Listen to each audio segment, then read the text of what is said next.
सिया राम। साथियों, जब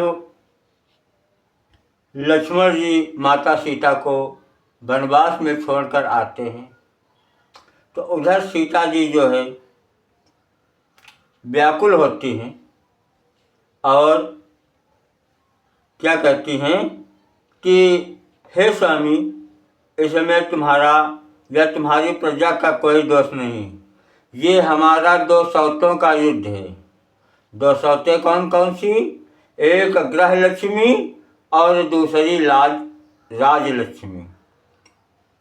जब ग्रह लक्ष्मी ने आपके साथ में 14 वर्ष का समय वनवास में बिताया तो राजलक्ष्मी का अपमान हो गया, इसलिए राजलक्ष्मी ने बदला लेने के लिए अब ग्रह लक्ष्मी को वनवास कराया।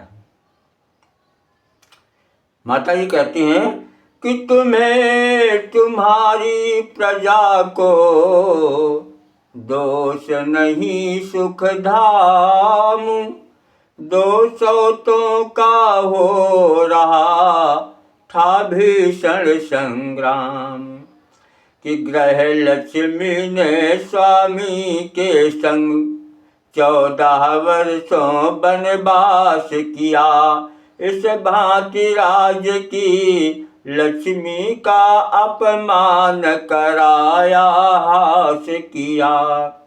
अब दाह निकाला यूं उसने जो वन में मुझे पठाया है, संपूर्ण रूप से रानी बन जीवन धन को भरमाया है।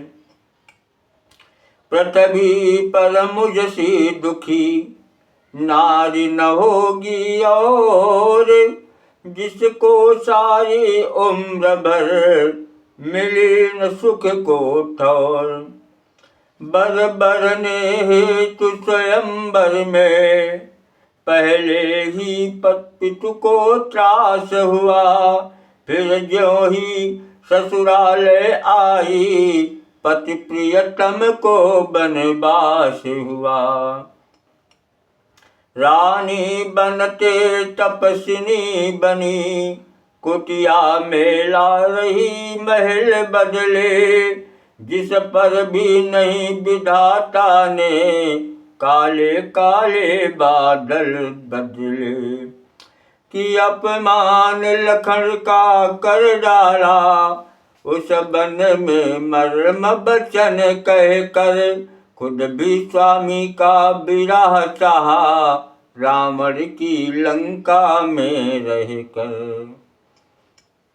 मेरे कारण ही प्राणनाथ बेचैन रहे कितने ही दिन, मेरे ही कारण शोरित के दरियाव बहे कितने ही दिन। इतने पर भी ग्रह चक्कर ने सुख से न मुझे बिठलाया है, सीमायों कर दी संकट की जो अब वन में भिजवाया है। जिसने अपने जीवन भर में सुख चैन न देखा भाला हो, मांगलिक समय में स्वामी ने महलों से जिसे निकाला हो। ऐसी दुखियारी नारी को हे वृक्षों कहीं निहारा है, इतने कष्टों की मारी को वन जीवों कहीं निहारा है। सीता रह सकती नहीं यों वियोग आधीन, नीर बिना संसार में कहीं रही है मीन।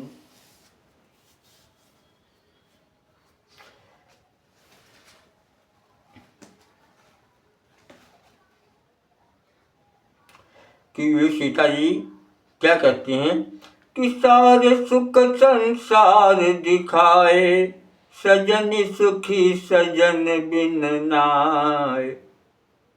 संसार में चाहे जितने सुख मिल जाएं, लेकिन स्त्री जो है बिना पति के सुखी नहीं होती है। कि सारे सुख संसार दिखाए, सजनी सुखी सजन बिन नाय। बादल गरज गरज घिर छाए, खेती हरी झरन बिन नाय। बादल चाहे जितना गरज गरज कर घिर जाएं, लेकिन जब तक बूंदे नहीं गिरेंगी खेती हरी नहीं हो सकती। पक्षी पिंजरे में अकुलाए, सभी मौज गगन बिन नाय। जीवन है बस जीवन धन से, जीवन जीवन धन बिन नाय। इन्हीं विचारों में हुए जब अत्यंत अधीर, आत्मघात करने लगी तब गंगा के तीर। हुए कूदने को जभी उस जल में तैयार, पीछे से तब कान में आई एक पुकार। सावधान इस भांति तुम करो निज अवसान, आत्मघात से है नहीं कोई पाप महान। इसलिए सीता ठहरी पीछे मुड़कर, देखा कोई मुनि आते हैं। जो नाव डूबती हो उसको मांझी ही पार लगाते हैं। वे आने वाले नए नहीं, पहले के परिचित योगी थे। विख्यात आदि कवि भारत के, ऋषिवर श्री वाल्मीकि जी थे। वाल्मीकि आए जभी वैदेही के पास, योगेश्वर थे योग से भेद गया सब भास। बोली बे वाल्मीकि जी जो है योग से सब कुछ जान गए और कहने लगे सीता जी से कि बोले बेटी धीरज रखो, यो प्राण गंवाना ठीक नहीं। संकट में या संघर्षों में पागल बन जाना ठीक नहीं। तुम तो विदेह की पुत्री हो, यो चिंता करना लज्जा है। झूठे अपयश का भाजन बन, इस प्रकार मरना लज्जा है यही तुम्हारा धर्म। मिथ्या का यास करो, मिट जाएगी कलंक रजनी। रविकुल का उदय प्रकाश करो।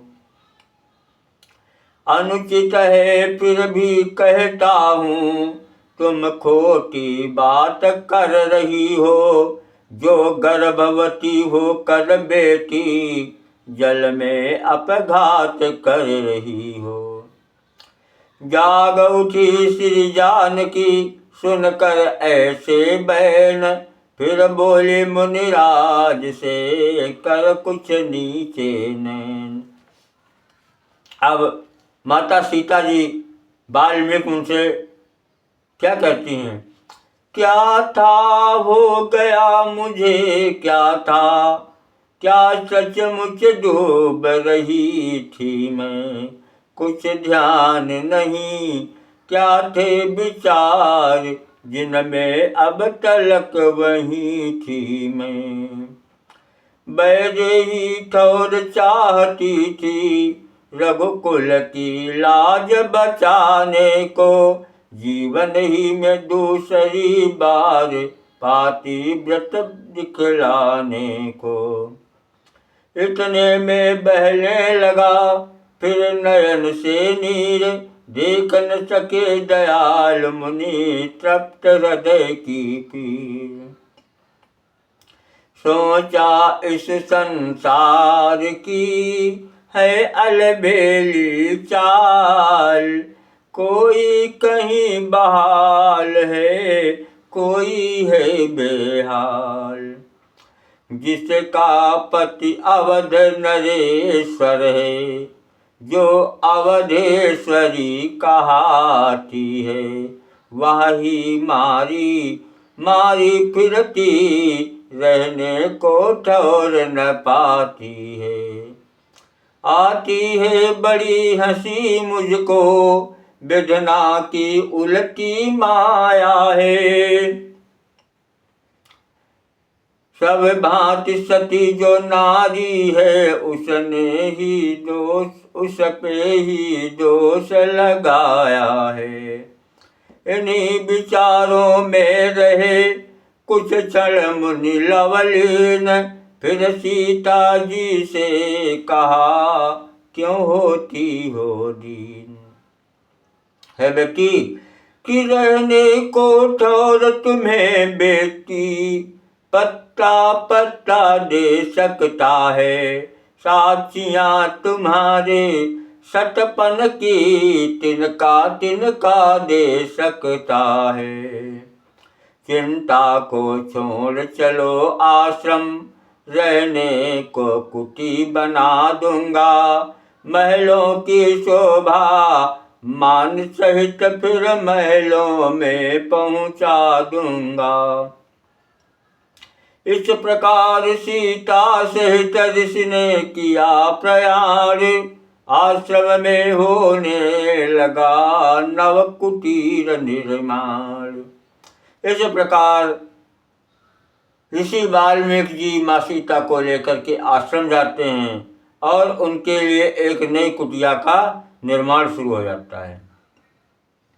सात्विक जीवन की सीमा पर बस इस प्रकार पहुंची माता, कुछ ऋषियों की नारियों सहित उस कुटिया में ठहरी माता। मुनिवर ने यह चतुराई की, सीता का नाम छुपा डाला। है कौन कहाँ से आई है, इन बातों पर पर्दा डाला। वन देवी कहने लगे सभी, पड़ गया नाम यह सीता का। ऋषि कन्याओं का काम करे, हो गया काम यह सीता का। प्रातः हिरणों के बच्चों को गोदी में सिया खिलाती थी। गौओं के बछड़ों को बहुधा नहलाती नीर पिलाती थी। ऋषि आश्रम की फुलवारी को खुद आप नराया करती थी। उन छोटे छोटे पौधों में पानी पहुँचाया करती थी। वे तुलसी के वे बेल के, वे बिल्व आंवले के बिरवे, वे जूही गुलाब चमेली के, केतकी केवड़े के बिरवे। 12 मासी से हो कर कुछ दिन में खूब लहक उठे। बन देवी का कर लगते ही, बन के सब फूल महक उठे।